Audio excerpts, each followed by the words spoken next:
Welcome back to the channel where we continue along in Power BI, and one of the most important things about learning DAX is the time intelligence functions, and the best way to learn DAX is to get in and use it. So today we're going to show you 10 time intelligence functions.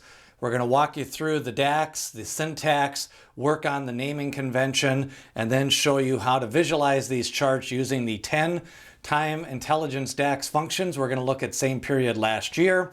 We're going to look to month to date. We're going to look at dates year to date, look at some revenue numbers by year. It's DAX time intelligence, and we're going to have a calendar table already set up. We're going to go in, work with DAX, beginning DAX, time intelligence functions. We're going to learn 10 ways to use some of the time intelligence functions in DAX. Let's go to Power BI. Beginning DAX, time intelligence functions, and this time around we're going to take a look at 10 time intelligence functions you can build in DAX. The first three are very similar in syntax. You've got dates year to date, dates month to date, and dates quarter to date. So we're going to build those out. First thing we're going to do is build a specific time intelligence measure table, and we're going to build out the three measures: revenue month to date, revenue quarter to date, and total revenue year to date. And we're going to put them into a matrix so you can see how they work. This is the finished product. Let's start building out the measures and learning DAX time intelligence. Dates month to date, dates year to date, and dates quarter to date are all very similar in syntax. The first thing I want to do when we get ready to start off some new DAX measures, since these are going to all be part of the time intelligence, I want to make a dedicated measure table called time intelligence. This way we can put all the measures in one folder and have them. If you've not learned how to do it, it's just enter data and then load the data. And the name of this table is now called time intelligence. The first measure, the syntax, and we're going to add that measure to this table, is going to be dates year to date.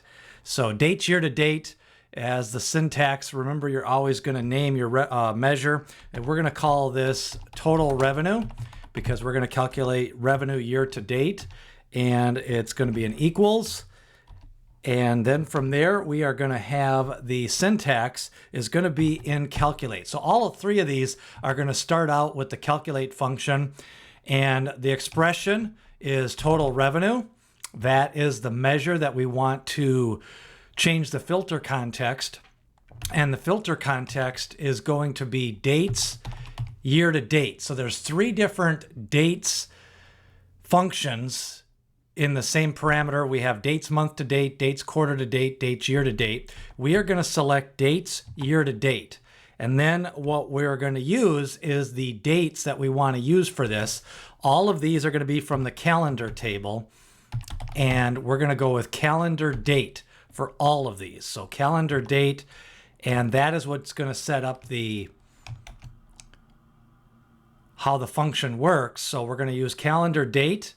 Then we are going to close out the DAX and close out the calculate function, and that is going to bring up total revenue. And we are actually going to name this total revenue year to date. So now we have total revenue year to date, and that is our first measure. Our second measure is going to be revenue month to date. And syntax is going to be similar. We're going to start off with a calculate, and then the expression is, in this case, the measure, which is going to be total revenue. And we are going to filter that by the dates month to date. That is going to be the filter. And then the calendar is the calendar table, the date table, and we're going to use the date column for the context. Then we are going to close out the calculate function, and that is going to give us revenue month to date. And the third and final measure, when you take a look at the dates year to date, we are going to go with revenue quarter to date. And what we're going to do here is, again, use the calculate function to start off it. The measure is going to be the revenue measure, total revenue. Then we're going to bring up the dates, quarter to date, and then we're going to filter by the calendar date. And then we're going to close out the parentheses for the dates, and then we're going to close out the calculate function. So those are our three measures. We have month to date, revenue quarter to date, and revenue year to date. First thing we'll do is delete this column. On the column 1 on the new table we measured for the time intelligence table, and that'll give us our dedicated measure table, which is now up here. And we have three measures in this time intelligence: revenue month to date, revenue quarter to date, and total revenue year to date. And now we're going to use those measures. Remember, a measure doesn't actually get calculated until we bring in the context. Now we're going to build out the measures so we can show you how these measures are working. Once we have the three measures built, now we can build out and see the time intelligence measures in action. And the first one is for the filter above. We're going to use 2023. And currently in the month column, we have total revenue. So we are going to add into the values section from our time intelligence, we are going to add the total revenue year to date. And what you see here is that our revenue for January is 105. Our total revenue year to date, if we put that to 0 and we add the parenthesis for the formatting, what we have is on the year to date, we see 105 for year to date for January. February, we had 154.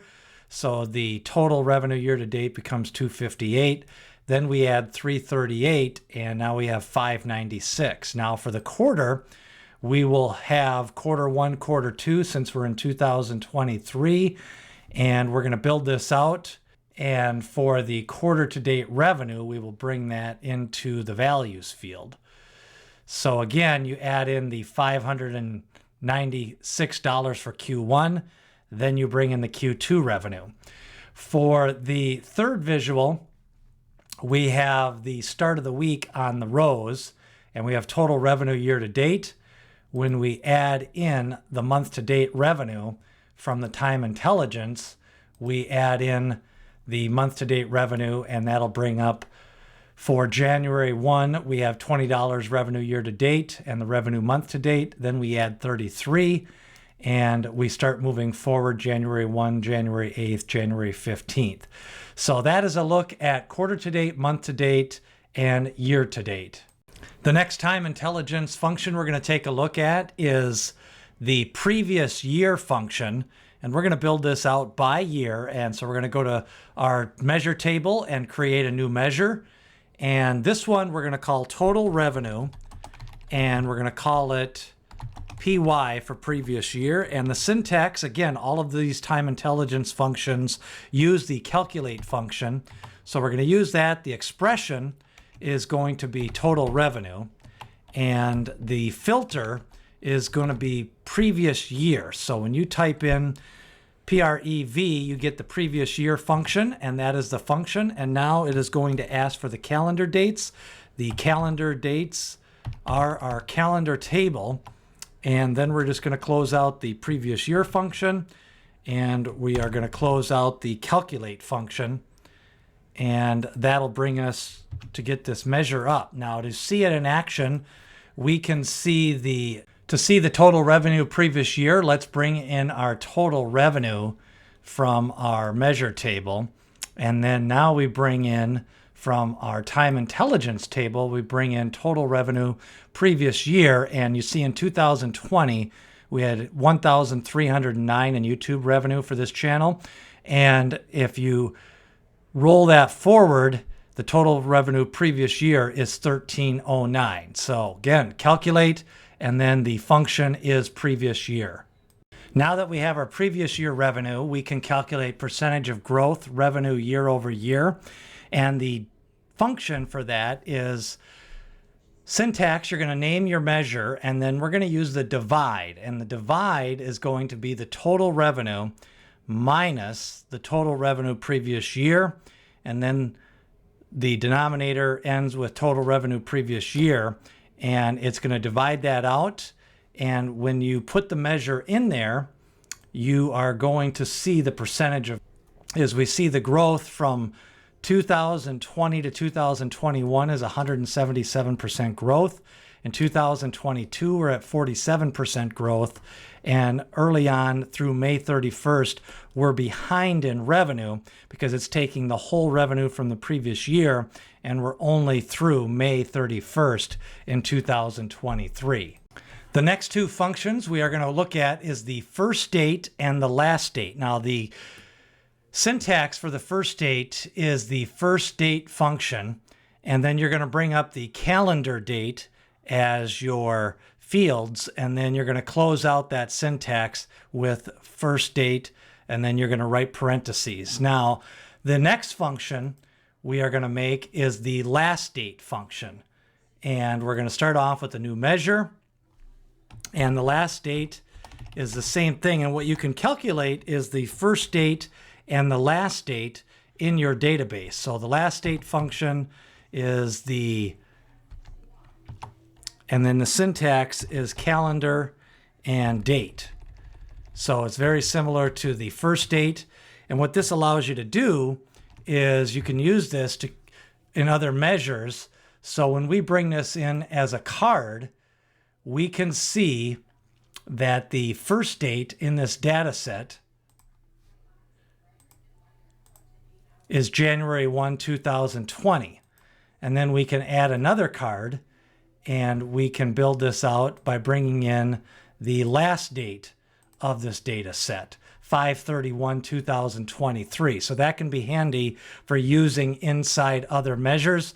Make sure to use your first date and your last date time intelligence functions. The next function you're going to want to learn is the start of the year function, and the syntax is the name of the measure, and then the actual IntelliSense function is start of year, and then you bring in the calendar and the date. And again, you can use these in cards, you can use these in additional measures, and this time around we're going to bring in a new card, and we're going to add this from the time intelligence, and the start of the year will now start coming in for the data set. So you can use these for filters and for modifying other formulas for calculating quarter of the year. And you can also use these in additional measures. So those are the important time intelligence functions. Hopefully you find these useful. Percentage of growth year over year, first date, last date, start of the year, revenue month to date, revenue quarter to date, total revenue previous year. And you can also use the same period last year function. And then also you've got total revenue year to date as we continue along in Power BI.